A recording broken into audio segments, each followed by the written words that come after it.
моята уста. Ще ви говоря. Ама такава хубава бура се изсипа, точно като по учебник. С гръмотевици, дъжд, разбира се, градушка, много силен вятър. По-топ. Ма чудно беше. Ма поне хубаво така, хубаво разходи. Но нека започнем от начало какво се случи. Гледайте.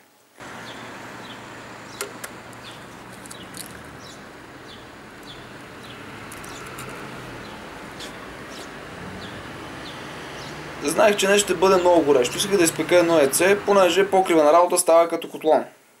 Ама не се получи. Не стана това изобщо, което очаквах. Абсолютен фейл, абсолютен. Въпреки, че малко се поизпече яйцето или това, което се разтече от него. Но язък, че си мъкнах камерата и статива.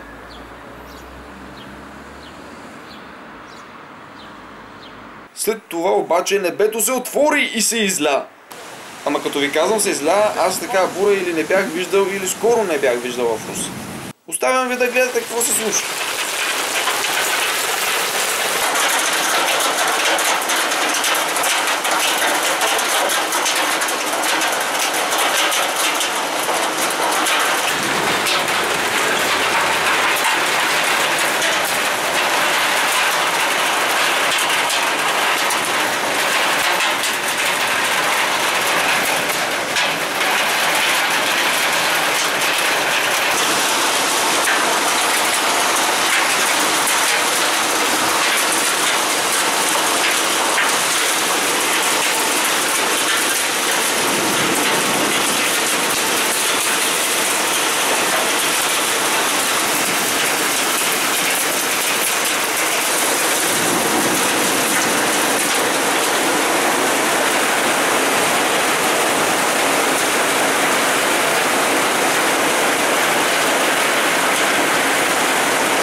Място, те могат да бъдат заедно. Hi everyone, it's me, DJ Bobo. Абонирайте се за канала на Моята уста, другата седмица излизам отпуск и ще направя някое друго видео повече.